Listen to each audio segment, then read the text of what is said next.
How to invest your first $1,000. Your first $1,000 will not make you rich, but it will decide whether you ever become rich. That may sound dramatic, but it's true because your first $1,000 is not about the money, it's about identity. Most people spend their first $1,000. Wealthy people position their first $1,000. And that single decision quietly compounds for decades. In Rich Dad, Poor Dad, Robert Kiyosaki says, "The rich don't work for money, they make money work for them." That one sentence separates two financial paths. One path says, "I worked hard for this money, I deserve to enjoy it." The other path says, "How do I make this money hire employees?"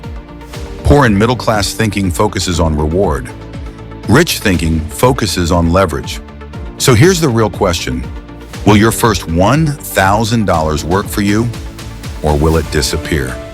In this video, I'm going to give you 6 powerful principles to invest your first $1,000 intelligently, using lessons from strategic thinkers like Machiavelli, business leaders like Steve Jobs, self-made figures like Steve Harvey, and timeless wealth principles that separate consumers from owners. This is not about hype. This is about positioning. If you're serious about building wealth the intelligent way, subscribe now.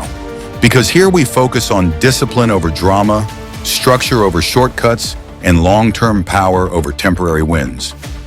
If you want to think differently from the crowd and move ahead of it, you're in the right place. Before we dive in, I want you to do something simple but powerful. Go to the comments and type the word assets. That word is more than a comment. It's a declaration, a shift from spending to building, from consuming to owning. Because the moment you start thinking in assets, you stop asking, "What can I buy?" And you start asking, "What can I own that pays me back?" And that question changes everything. Let's begin. Point 1. Buy assets, not appearances. In Rich Dad, Poor Dad, Robert Kiyosaki explains something that most schools never teach: the difference between assets and liabilities. An asset puts money in your pocket. A liability takes money out of your pocket. Simple, but powerful. Most people lose their first $1,000 because they buy things that look wealthy instead of things that create wealth.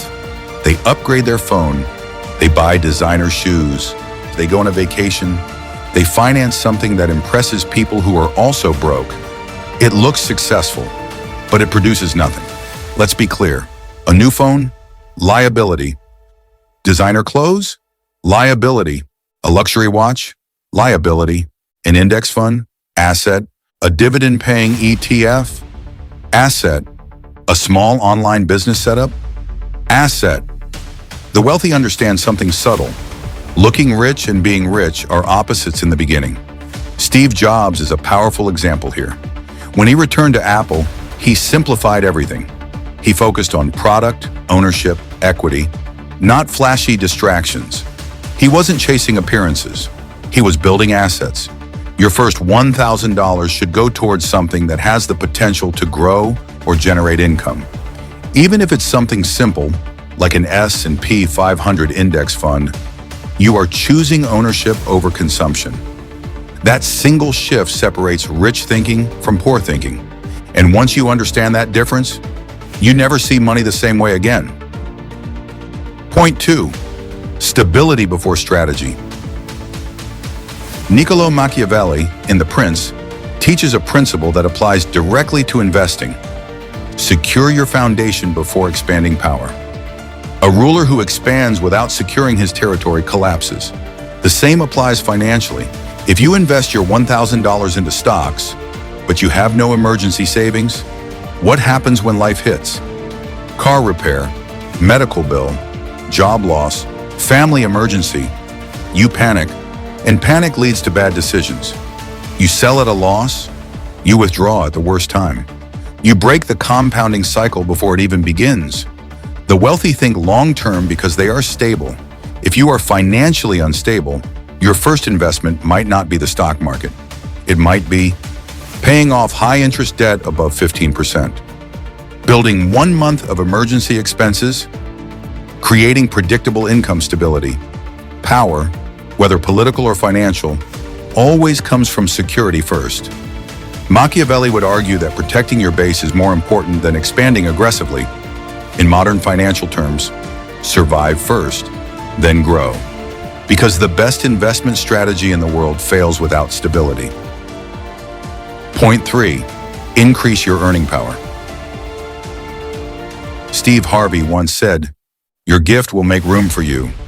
Before the fame, before the TV shows, before the money, he was homeless, sleeping in his car, but he invested in his skill, comedy.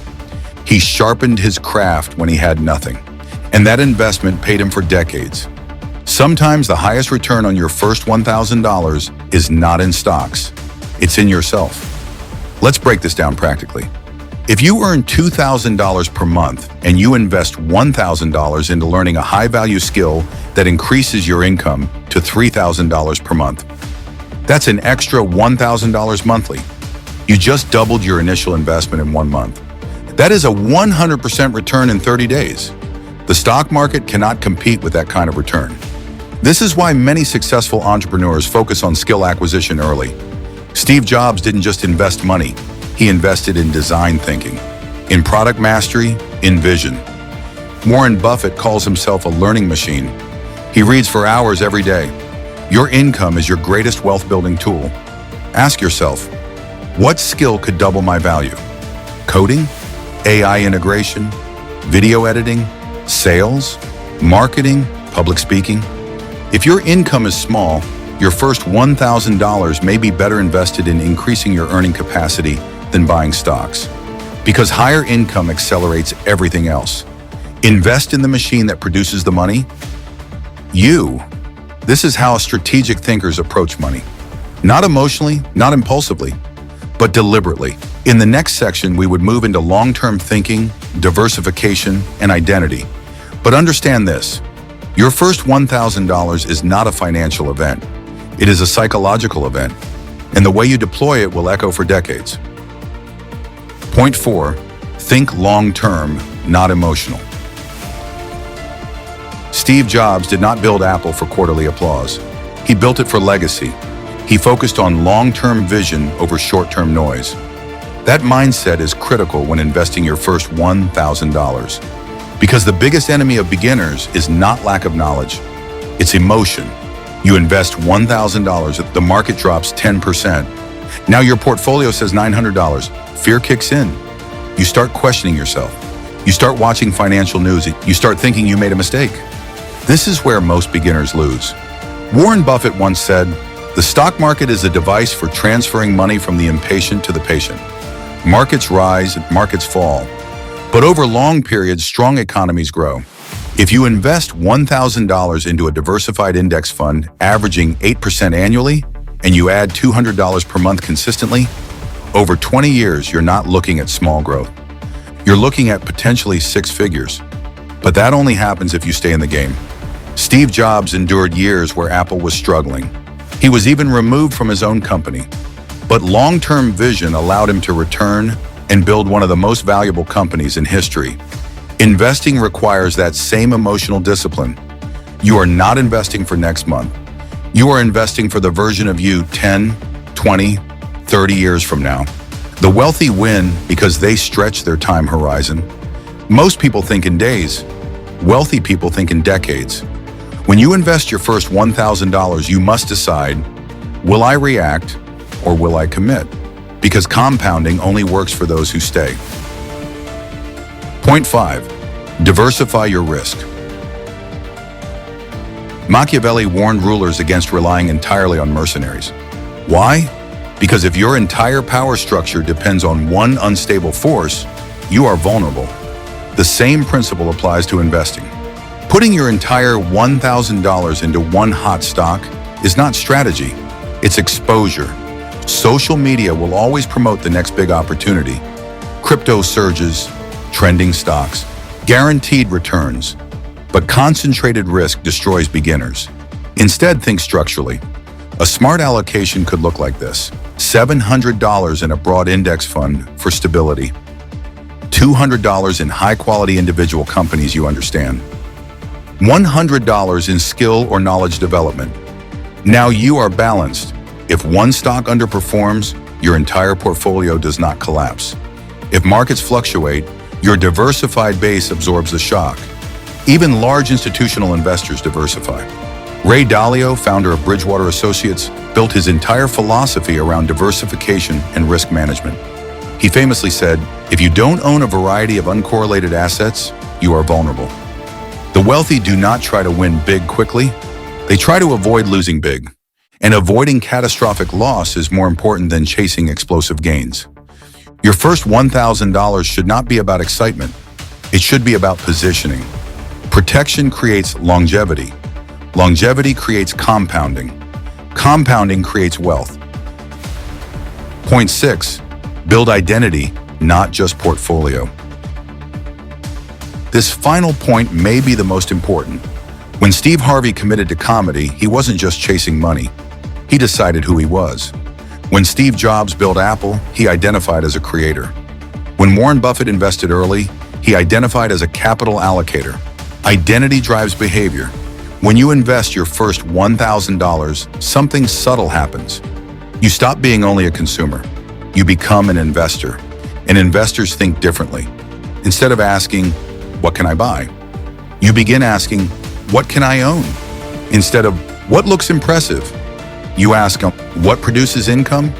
Instead of, "How much does it cost?" you ask them, "What is the return?" This psychological shift changes your long-term trajectory more than the $1,000 itself. Because once you see yourself as someone who builds assets, you will continue building them. You will look at your paycheck differently. You will look at expenses differently. You will look at time differently. And over years, that identity compounds far beyond money. Your first $1,000 is not powerful because of its size. It is powerful because of what it represents. It represents control. It represents discipline. It represents strategic thinking. And once you cross that line, you rarely go back. The $1,000 decision that shapes your financial future. Let's bring everything together. Your first $1,000 should follow these principles. 1. Buy assets, not appearances. 2. Secure stability before chasing growth. 3. Increase your earning power when possible. 4. Think long-term, not emotionally. 5. Diversify risk intelligently. 6. Build the identity of an investor. This is not flashy advice. It will not make headlines, but it builds foundations, and foundations outlast hype. Financial freedom is rarely built through dramatic moves. It's built through consistent, disciplined positioning.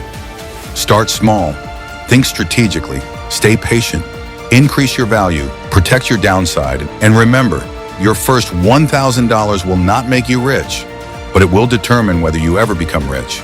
If you made it this far, comment the word discipline.